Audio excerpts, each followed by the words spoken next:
Are you looking to enhance the security of your Messenger account on your PC? Let's walk through the steps to enable security alerts and protect your conversations from unauthorized access. To get started, open Facebook.com. Locate your profile picture on the left side of the screen and click on it. Then, select Settings and Privacy, followed by Settings. Navigate to the Security and Login section within Your Settings.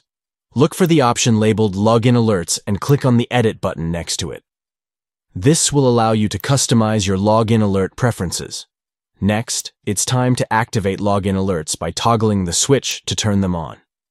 By enabling this feature, you will receive notifications whenever there is suspicious activity related to your Messenger account.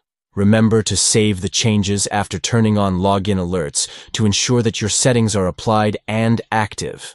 By following these steps, you can add an extra layer of security to your Messenger account on PC and stay informed about any unauthorized login attempts. Take control of your online privacy and protect your conversations from potential security threats. Stay vigilant and keep your messaging experience secure.